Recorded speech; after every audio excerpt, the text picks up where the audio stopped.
This is it. This is my top 5 best movies of 2020. Sound of Metal, and it stars Riz Ahmed, and it's about a guy, a drummer, who does rock music alongside his girlfriend, who starts to lose his hearing because of exposure to too much loud noise. You can even feel how loud and how of an environment he exposes himself to, which really creates this situation in which he starts to lose his hearing. Almost everything felt so real. The relationships, the story, the sequences, the events that happen in the film. Nothing felt overly melodramatic or overly, there's not a single aspect of the story in which I had to suspend my disbelief. That's really good storytelling. And what really combines and brings this entire movie together is Riz Ahmed. He is incredible in this movie. This is probably his best performance. This guy can really act. Riz Ahmed is incredible in this movie, and I hope he gets an Oscar nomination, because if he doesn't, I'm gonna be very mad and sad, because he really pulled it off here. All right, this number 4, we have a movie that I did review, The Devil All the Time. This is a film that came out on Netflix with a huge cast. That's really why I wanted to see it. It was based on a book, and the guy who wrote the book actually narrated this movie. Now, I did give this film a 7 out of 10 because the first time I watched it, my biggest criticism with the film is that the second act drags a lot. The problem with those scenes in the second act is that if you change the order of any of these scenes, it wouldn't really matter. But upon rewatch, I can kind of tell why they did that. Because, there's so many different plots and plot threads in this film that don't really come together and connect until the third act. So they were trying to flesh things out, but it could have flowed better. And I gave this film a 7 out of 10, and honestly, I kind of want to give it a 9. I think it's a very, very meticulously crafted film. It has really cool messages about religion and how people do horrible, horrendous things and justify those actions through religion, and they think the motivation is religion. And this is some things that I honestly really connected with, and that's what I really liked. And the film is really gritty, it's really dark, and I like these serious movies. Many people want movies to be lighthearted and stuff. I actually really enjoy some violent, visceral dramas, not because I'm a psychopath, but because, it's a change of pace, and I just like to be set in that mood and really care about what's going on. And Tom Holland really, really blew me out of the water. He's an incredible actor. He can do more than just Spider-Man, okay? Number 3, we have a movie that I did not get to review. I would have reviewed it if it came out on Netflix last year, but it actually came out on Netflix this year, but it came out on a film festival last year, so it's technically a 2020 movie. And that is Pieces of a Woman, and it stars Vanessa Kirby. This movie is basically about a woman who gets pregnant, and then her baby literally dies the second it comes out of her womb. It's honestly really heartbreaking. There's this about 20 minutes in the beginning of the film where it's just this one take in which it felt so planned. It didn't feel like, a lot of one takes, when they don't work, it's because they sort of just are unplanned and they're just done just for the sake of it. But when they're planned and it feels so natural and really, the camera really flows instead of just moving back and forth in a jarring way. And it's pretty tough. It's crazy how they were able to pull this off. So they're inside this trapped, compartment area, which is their home, basically. And they move from room to room and then move from different areas, and characters go in different places from their house, and they move the camera perfectly, and they don't, it doesn't feel like, they're just, phoning it in as they go. It's really, really well done. And honestly, I love long takes, and when cameras and when cinematographers and filmmakers basically leave the camera to linger and really, slow down the movements and not cut too much away, and just really let the audience digest on that one shot. And I love it when movies do that, and this film really does that well, and it works. Again, just like I said about Sound of Metal, this is another film where it literally felt like it's a true story.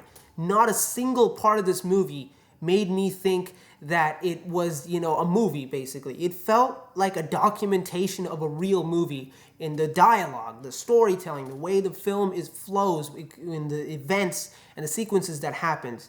and the performances by Shia LaBeouf's also in this movie. I don't know if he'll ever act again because of that whole lawsuit controversy that is going on with him as a person, but he is also very good. That you get to see his junk in one scene, which was kind of disgusting, but it's a really heartbreaking story as it just deep dives into a woman who feels so much sorrow and is in so much trauma and pain, seeing this, a baby that they've been carrying for the 9 months just die the second it comes out of their body, and how it affects her, her family, her partner, the people around her, her life as a whole, and how she has to cope with that and, come up and find peace and hope that after this such a traumatic sequence, a traumatic, event in their life. Is so well done, and it's not overly melodramatic like you'd see in a movie before. It just feels grounded and realistic, and I love that, and it's very hard to do, and they pulled it off here. All right, number 2, we have a film. This film is very divisive, actually. Though most people really enjoyed this film, it's actually kind of divisive in the Christopher Nolan community, in the people that really love his movies. And I'm, of course, talking about Tenet. And at first, I didn't want to put this movie as my best movies of the year, but then after rewatching it, and after really thinking about it, I really, really, really like this movie. Yes, it has its problems, but this is the only movie, really, that has made me constantly think about it after watching it for months together. And that's a good thing. That means the film had a firm impact on you. I'm not saying the other movies didn't make me think about it, but this film I thought about more often. And what I love about this movie, that I loved when I initially saw it too, is the cinematography and the fact that this film has so many visual effects that were done in camera instead of CGI, which literally slaps every filmmaker in the face who does and overuses CGI. I know you can't make Thanos practically. I'm trying to talk realistic here. I'm trying to be, sensible. But car crashes and things moving backward in time while other things are moving forward in time. These complex scenarios, like crashing a plane onto a side of a building in a hangar, and how they did that in camera. They actually got an actual 747 and crashed it, is just crazy. And that's what filmmakers need to do, the ones that make these high-budget action sequences and action movies. I'm especially talking about Fast and Furious. Fast and Furious used to blow up multiple cars when they made these movies. Now it's a CGI mess. That's what it is. If you see Hobbs and Shaw, if you see Fast and Furious 8, hell, if you even see the trailer for Fast and Furious 9, which is coming out, you can tell that they're using so much CGI. Like, it would have been... That's what I really respect about this film. There's so much impactful and awesome action sequences that really get your heart pumping and your adrenaline up. Is really well done because it's in camera and it's right there and it's believable and you're looking at it. That's the greatest thing about this movie. The concept itself, I'm, iffy on it. I'm loving it at times. I'm hating it at times. And the times I hate it is when there's way too much exposition. This film does have a lot of exposition. But the fact that it's not just, when most filmmakers, mess around with the thing that is time, you always, associate with time travel, and they always do time travel, which opens a huge can of worms. Even in Avengers Endgame, there's a lot of plot holes because of the time travel thing. But that's a whole other thing. What I'm trying to say is, Christopher Nolan takes another route in which he takes time as a video that you're fast forwarding or going backwards. And that's really cool. And that really brings some cinematic sequences that I really like. And though the concept itself can get convoluted, not because it doesn't make sense or it's messy, but the fact that, so much information is given at so much short amount of time that it's really hard for people to process. But other than that, I really love this movie. John David Washington is an incredible actor. He really pours his body into these action sequences. He's very, very charismatic as a main protagonist. And one of the things I didn't really like about the film when I first saw it was the characterization, but Christopher Nolan, upon rewatch, I could tell that he was trying to go for that man without a name, sort of this unnamed, mysterious type of protagonist. And it kind of works after you watch it a second time. And finally, I cannot go on to number one without talking about this aspect of Tenet, and that is the soundtrack. This soundtrack is incredible. Ludwig Göransson has been throwing bangers for the past few projects he's been doing in a row. Mandalorian, Black Panther, Creed, Tenet. He did Venom, which wasn't really all that memorable, but he's a very, very good composer, and he's probably one of my favorites.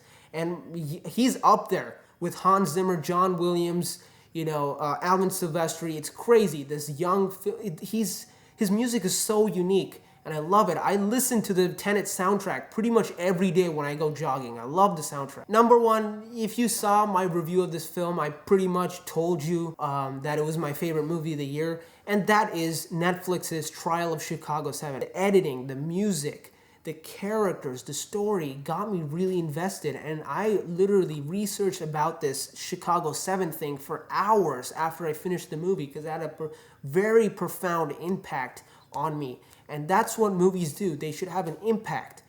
And I'm not a really big fan of movies that are just dumb action movies, because you see them for fun. I don't really perceive movies as entertainment. I perceive them as a world where you get transported in, where you feel something, where it impacts you, where it inspires you to do things, whether it be filmmaking itself or, doing something in life, right? That's what movies are, and to me at least, and that's a cinematic experience for me. And this film certainly did that, and I loved this film. And you should check it out. It's on Netflix. It's great. Well, guys, that is my top 5 best movies of 2020. I loved all these movies, and you should check them out. They're on Netflix or they're on VOD. Some way you can check these movies out. They're very good. I cannot wait to see what amazing movies come out in 2021. Like, share, comment, obviously. And yeah, thank you for watching. I'll see you in the next video. Bye.